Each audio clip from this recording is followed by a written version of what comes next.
What's the difference between a disapproval or withdrawal of regulations? And what roles do these two types of procedures play in California's rulemaking process? The Office of Administrative Law, the OAL, can either approve a rulemaking package or they can disapprove it. An OAL is required to use six statutory standards of review, and those are set forth in California's APA, the Administrative Procedure Act, contained in California's Government Code. So if one of California's over 200 rulemaking entities does not comply with one or more of those six statutory standards, then OAL notifies the rulemaking entity that it is facing a disapproval. That is a rejection of the submitted rulemaking.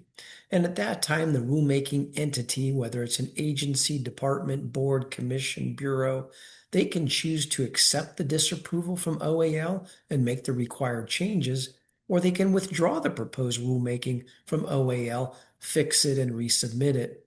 Now, the withdrawal gives the rulemaking entity an opportunity to fix the violation of the APA rulemaking process, but of course, the entity has to do so before the expiration of the 1 year period for completion. The entity can also make required changes after receiving the disapproval notification. For example, a state entity earlier this year explained that they had corrected the required changes in half a dozen prior rulemaking projects, and all were thereafter approved by OAL. So, in either of these cases, the additional time allotted generally is sufficient in order to make the changes that are requested by OAL. Just by way of background, the most common reason for disapproval by OAL is a violation of the statutory clarity standard. Next up is the necessity standard. OAL's disapproval letter, of course, will specify any sections of the regulation that lack clarity or necessity. As a result, of course, the rulemaking entity knows what changes or need to be made in order to obtain approval from OAL, and the revised rulemaking package must be completed by the specified date in that notice.